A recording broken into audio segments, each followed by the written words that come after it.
பூமிக்கு உயிர் இருக்குன்னு சொன்னா நம்புவீங்களா? அதுக்கு ரத்த நாளங்கள் இருக்கு, அதுக்கு இதயம் இருக்கு, அதுக்கு ரத்தமும் இருக்கு.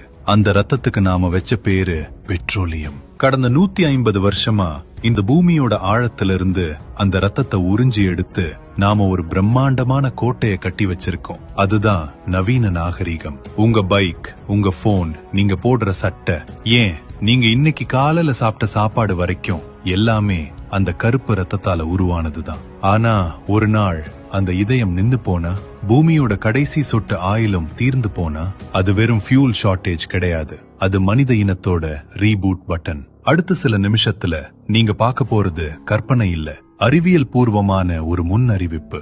நரகத்தின் கதவுகள் திறக்க போகுது. உள்ள போவோமா? நாள் 1, நேரம் காலை 8 மணி. உலக செய்தி சேனல்கள்ல அந்த பிரேக்கிங் நியூஸ் வருது. உலக இருப்பில் இருந்த அனைத்து கச்சா எண்ணெயும் தீர்ந்து விட்டது. ஆரம்பத்துல நமக்கு அதோட வீரியம் புரியாது. சரி, இன்னைக்கு பஸ் ஓடாது, லீவு போட்டுட்டு வீட்ல இருப்போம்னு நினைப்போம். ஆனா பிரச்சனை ரோட்ல ஆரம்பிக்கல, வானத்துல ஆரம்பிக்குது.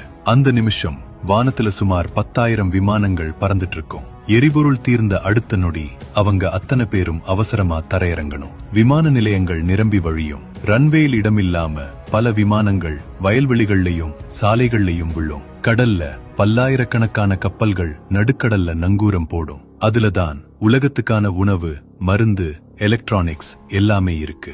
அது எல்லாமே இனி நகர முடியாத தீவுகள். சாயங்காலத்துக்குள்ள பெட்ரோல் பங்க் ஒரு போர்க்களமா மாறி இருக்கும். கடைசி 1 லிட்டர், கடைசி 1 கேன்னு மக்கள் அடிச்சுப்பாங்க. ஆனா உண்மை என்னன்னா, அங்க இருக்கிறது எரிபொருள் இல்ல, அது உங்களோட உயிர். ஏன்னா நவீன உலகம்ங்கிறது ஒரு சைக்கிள் மாதிரி. பெட்ரோல் இல்லனா அந்த சைக்கிள் நின்னு போகாது, கவிழ்ந்துடும். 3வது நாள் ஒரு பயங்கரமான அமைதி உலகத்தை ஆட்கொள்ளும். ரோட்ல வண்டிகள் சத்தம் இருக்காது, ஆனா அதை விட பயங்கரமான ஒரு நிசப்தம் வீட்டுக்குள்ள வரும். உங்க ஸ்விட்ச் போர்ட் வேலை செய்யாது. கரண்ட் போனா ஜெனரேட்டர் போடலாம்னு நினைப்பீங்க, ஆனா ஜெனரேட்டருக்கு டீசல் இல்லையே. சரி, சோலார், காற்றாலை.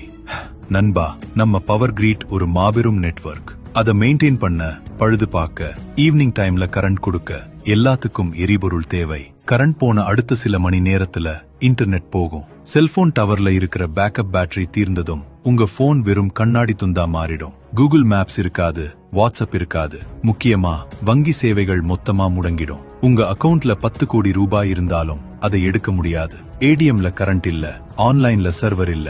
திடீர்னு பணம் வெறும் காகிதமா மாறிடும். தங்கம், வெள்ளி, அரிசி, இதுக்கு தான் மதிப்பு வரும். உலகம் 100 வருஷம் பின்னோக்கி ஒரு இருண்ட யுகத்துக்குள்ள நுழையுது. ஒரு பழமொழி இருக்கு, நாகரிகம்ங்கிறது 3 வேளை சோறு போடுற வரைக்கும் தான். நகரங்கள்ல வாழுற நமக்கு சாப்பாடு எங்கிருந்து வருதுன்னு தெரியாது. சூப்பர் மார்க்கெட்ல இருக்கிற பொருட்கள் அதிகபட்சம் 3 நாளைக்கு தான் வரும். லாரிகள் ஓடலன்னா 4வது நாள் நகரங்கள்ல பசி ஆரம்பிக்கும்.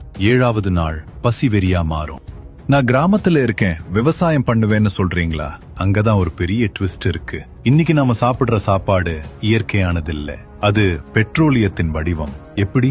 விவசாயத்துக்கு போடுற யூரியா, ரசாயன உரங்கள், இது எல்லாமே இயற்கை எரிவாயு மூலமா தான் தயாரிக்கப்படுது. இத ஹாபர் போஷ் ப்ராசஸ்னு சொல்வாங்க. இந்த உரம் இல்லன்னா உலகத்துல பாதி அளவு பயிர்கள் வளராது, டிராக்டர் ஓடாது, அறுவடை இயந்திரம் ஓடாது, தண்ணி இறைக்க மோட்டார் பம்ப் ஓடாது. கையால விவசாயம் பண்ணி 800 கோடி பேருக்கு சோறு போட முடியுமா? வாய்ப்பே இல்ல. முதல் மாச முடிவுல ஒரு மாபெரும் பஞ்சம் ஆரம்பிக்கும். அது வரலாற்ற இதுவரைக்கும் வராத பஞ்சமாயிருக்கும். பெட்ரோல்னா வண்டி ஓடுறது மட்டும்தான் நினைச்சோம், ஆனா அது நம்ம உடம்போடவும் கலந்திருக்கு. இப்ப நீங்க போட்டிருக்கிற சட்டை பாலிஸ்டர், அது பெட்ரோலியம். உங்க டூத் பிரஷ் பிளாஸ்டிக், அது பெட்ரோலியம். முக்கியமா மருந்து, மாத்திரைகள், வலி நிவாரணிகள், ஆன்டிபயோட்டிக்ஸ், மயக்க மருந்து, இதோட மூலக்கூறுகள் எல்லாமே கச்சா எண்ணெயில இருந்துதான் பிரித்தெடுக்கப்படுது. மருந்து ஆலைகள் மூடும், மருத்துவமனைகள்ல இன்சுலின் இருக்காது. ஒரு சர்க்கரை வியாதி நோயாளிக்கு இன்சுலின் கிடைக்கலன்னா என்ன ஆகும்? ஒரு சின்ன காயம் பட்டா கூட அதுல செப்டிக் ஆகி இறந்து போற நிலைமை வரும். பிரசவம் பாக்குறது கூட ஆபத்தான விஷயமா மாறிடும். தூய்மையான பிளாஸ்டிக் கையுறைகள், சிரிஞ்சுகள் இல்லாம நோய் தொற்று காட்டுத்தீ மாதிரி பரவும். இப்போ நம்ம ஊர் நிலைமையை யோசிச்சு பாருங்க. இந்தியாவுல 140 கோடி மக்கள், நெருக்கமான நகரங்கள்.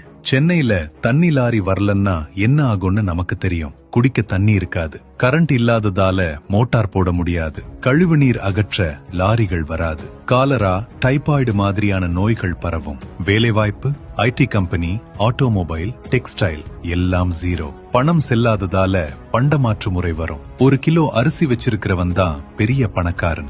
சட்டம் ஒழுங்கு இருக்காது.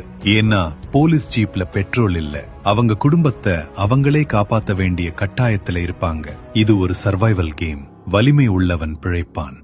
1 வருஷம் கழிச்சு அந்த புகை மூட்டம் விலகும். வானம் எப்போ இல்லாத அளவுக்கு நீளமா இருக்கும். காத்து சுத்தமா இருக்கும். ஆனா மக்கள் தொகை பாதியா குறைஞ்சிருக்கும். எஞ்சி இருக்கிற மனிதர்கள் இயற்கையோட இணைஞ்சு வாழ பழகி இருப்பாங்க. வசதிகள் குறைஞ்ச ஆனா உறவுகள் பலப்பட்ட ஒரு வாழ்க்கை அங்க இருக்கும். உள்ளூர்ல விளையறத சாப்பிட்டு பக்கத்துல இருக்கிறவங்களுக்கு கொடுத்து வாழ்ற சமூகம் உருவாகி இருக்கும். இந்த கதை பயமுறுத்துறதுக்காக இல்ல, நாம எவ்வளவு பெரிய ஆபத்தான குமிழி மேல உட்கார்ந்துருக்கோம்னு உணர்த்துறதுக்காக. பெட்ரோல்ங்கிறது பூமி நமக்கு கொடுத்த கடன். அதை வச்சு நாம சொர்க்கத்தை கட்டல, ஒரு டைம் பம்ப் கட்டி இருக்கோம். அந்த குண்டு வெடிக்கிறதுக்கு முன்னாடி நாம மாற்று வழியை தேடுவோமா, இல்ல அந்த இருட்டுக்காக காத்துட்டு இருக்க போறோமா? முடிவு நம்ம கையில. வளம் என்பது பூமியில் இல்லை, மனிதனின் சிந்தனையில் உள்ளது.